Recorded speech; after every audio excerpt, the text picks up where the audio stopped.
Good morning, everybody. Welcome to Thunder Road. I'm Paul. My friends call me Thunder, and you can too. Anyway, I know that it's been a minute since I have recorded a video, and just let me, give a short explanation. I have had some medical issues that I've had to deal with, which have made it so I just haven't been able to really get out and do anything. I hadn't been able to go to work. I hadn't been able to be out in the garage really doing much. I mean, I was out here tinkering a little bit here and there, and it just kind of grounded me for a while. And so I'm actually really glad to be back and be able to do a little bit more. I am still dealing with some of those things, but I am able to get up and move and be mobile again. So anyway, that being said, today you can probably tell that I am going to be doing a little bit of work on the Jeep. It's cold outside. You may not have been able to tell that from the video, but it's about 35 degrees outside. I know it looks like a nice sunny, balmy day out there, but it's pretty cold. And the old Jeep needed to get started up and get the fluids moving through it. About the worst thing you can do to these old Jeeps is just let them sit. And so I like to at least come out, during the winter. I try to do it every week or so, but it's probably been a month since I've actually had it started and running, and so it needed to happen. So today was a good day to do it. But what I'm going to be doing on the old Jeep today, let me come around this other side so you can see a little bit better. So what I'm going to be doing on the old Jeep today is replacing that speedometer and installing a couple of other gauges. I want an actual oil pressure gauge and a voltmeter. On this gauge, it has an oil light. I don't know if you can see that very well. It's got an oil light, and on the other side is an amp light. But they aren't actual gauges, and especially with the oil pressure, I want to know what the oil pressure is in this old engine. So I'm going to be replacing that gauge today and installing the other gauges that I got for this Jeep. So that being said, let's get started.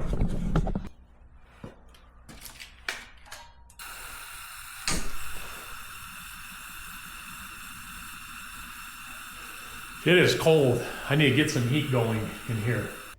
So the gauges I'm going to install, oops, I was upside down, is this voltmeter and this oil pressure gauge. And these gauges are from Speedhut, which is a company here in Utah that's pretty local to me. But they, do most of their business, I assume, probably all of their business is done, online. And so anywhere that you guys live, you can get gauges from these guys. And these guys aren't a sponsor. They didn't sponsor these gauges, but I'm really happy with the gauges I got from them. I just kind of wanted to show them off. Now the speedometer cluster gauge is one that I am really pretty excited about. So Speedhut offers gauges for, there's a lot of glare on that, sorry about that. They offer gauges for a lot of different projects. For hot rods, they have custom ones for certain types of vehicles. And one that they have custom gauges for are the old Jeep CJs, with the big 5.5 inch dial gauge on it. But the styles that they show on their website are all have the 2-digit numbers on the dial. And like the original one that this Jeep has, it's just a single digit. And so I contacted Speedhut to see if they could do something different for me. And I wanted to make it, as close to the original style gauge as I could. Now there's some things that are different on here. You can't see it right now, but I'll show it when I get installed. But right here, it has a digital cluster in there that keeps track of your mileage. It has a trip meter and stuff like that, which I actually kind of like. They have an option that you can get a tachometer built into it, and you can do it with or without, and I think the verdict's kind of out on whether people like that or not, but I wanted a tachometer on it, and so they were able to do that as well. But the thing that was really cool is that they were able to do the single digits for me. And anyway, I think that it looks fantastic how that turned out, and I couldn't be happier with the results. So I just kind of wanted to show you guys that, and I'll get started taking this other one out and getting this hooked up. The first thing I want to do is disconnect the speedometer cable. Now the new cluster actually does not have a speedometer cable. It is a GPS speedometer. I always had to run it with a GPS anyway to make sure what the speed was, and it was, you know, typically it was about 5 miles an hour off. My heater got it warmed up in here nice already. That thing is a lifesaver in the winter months.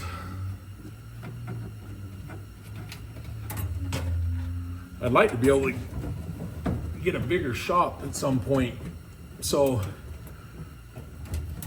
I really need to become a big YouTube star so that I can afford all the nice stuff like the big kids.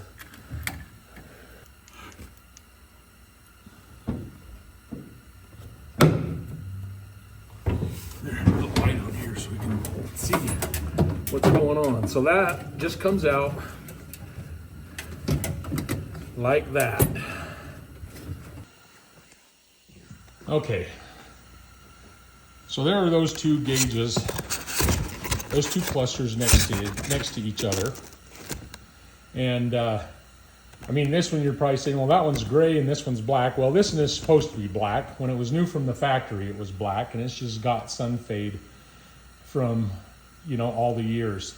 Now you'll notice that the numbers on this one are closer to the inside, and the reason that is on the outside of this gauge, it has, you know, some idiot lights. It has the signal lights there, and I think it's got a 4x4 light and a check engine light and things that I'm not going to use. But because of that, they had to kind of move these numbers in a little bit to you know, to make room for those. And I probably could have had them slide them out a little bit, but it doesn't really bother me. Something else I wish they could have done, which I asked them but they couldn't do, is I wish that they could have made the fuel gauge and the temperature gauge sweep from right to left like they do on the original. But they couldn't do that without a lot of trouble, and you know, when there's trouble, they charge extra, and so I didn't really want to pay extra for the trouble. It's not that big of a deal to me, but it would have been pretty cool. And I mean, it's not the original speedometer anyway, so it'll be just fine. I'm gonna start getting the wiring figured out for this thing, and I'll bring you back when I have that figured out. I'm not gonna dazzle you with hours of me fumbling through wire. That'd be like watching grass grow, and that's a different YouTube channel. So I'll be back. Okay, I'm back today. It's actually been a few days since I was able to come back and work on this Jeep gauge, but I got it all installed. I want to show you how it looks.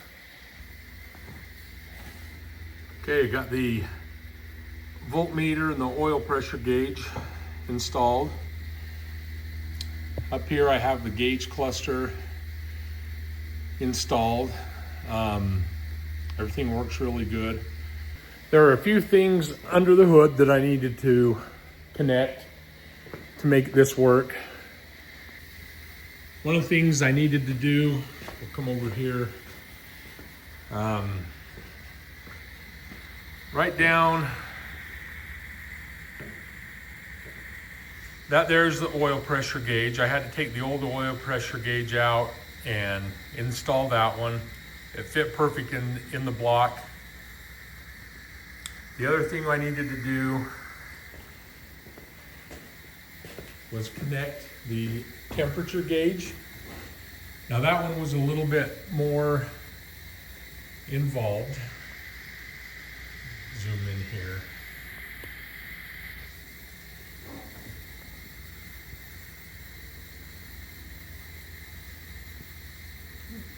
So that was the temperature gauge.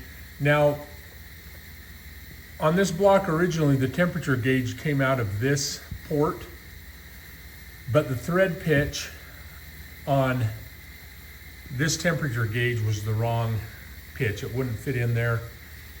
So I actually had to take a plug out of the top, and I had to buy this brass adapter and adapt that temperature gauge, or that sensor to it. But that worked out okay. I mean, that's all the water jacket in there, and the temperature gauge works fine. And then the last thing I needed to do under the hood is this yellow wire. I still need to zip tie that to some of this other wiring. That is for the tachometer. The tachometer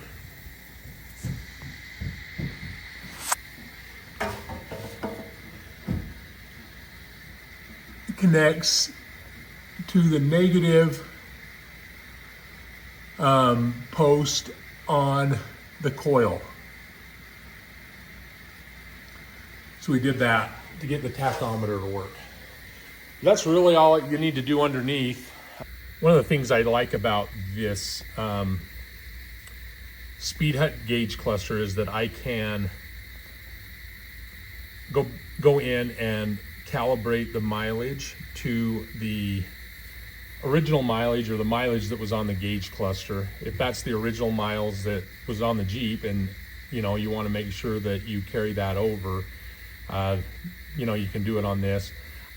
On this Jeep, I have no idea if that was the original mileage on it. That's what was on it when I got the Jeep, so that's what I'm going to set it to, and that was 68,147 miles. So the way you do that is you hold down this button and you turn on the key, and it'll go into a calibration menu. I'm going to zoom in so you can see that as I do it.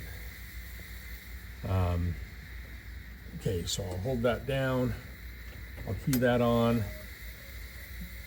The gauge goes through a calibration, and then it goes into that menu. And so I want to go to the third one down, which is set miles. I want to hold it. Okay, and then it's going to go to the miles. And I said it was 68,147. So I'm going to hold that in position 1, and it will go through the numbers. Go to the next one, hold it down, let go to the next one.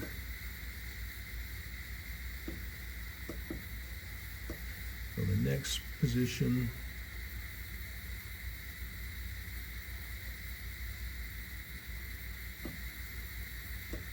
Go to the next position.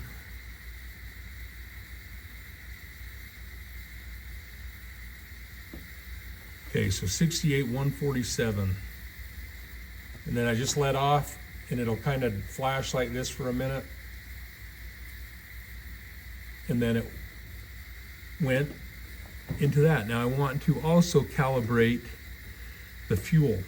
So I'm going to hold it down again, and that will give me some ranges that I want to go through. And so I don't know what the ohms are, but I do want to change that to full. Okay, to set the time, I don't go into this setup menu. I just hold the button. I hold it down and it will invert. So then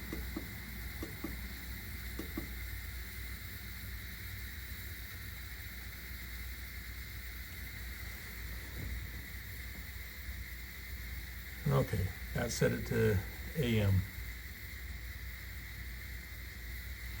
Okay, now that that's set, now some of the things this has, I can just kind of toggle through there. That shows me my elevation. This will show you my speed in a digital form. And it also has a compass that will show you the direction that you're going. So whatever, you know, you kind of want to see on there. I actually kind of like to have the time. I don't need the mileage trip. So yeah, I think I'll just leave that on the time so that when I start it up, now I have the correct mileage and the time on it. Okay, now I'm going to start this up. Make sure it's in neutral.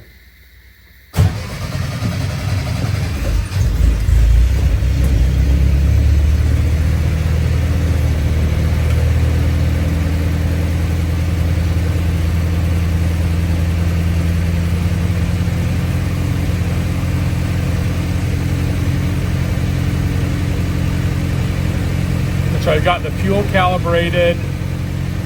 I got the tachometer connected, which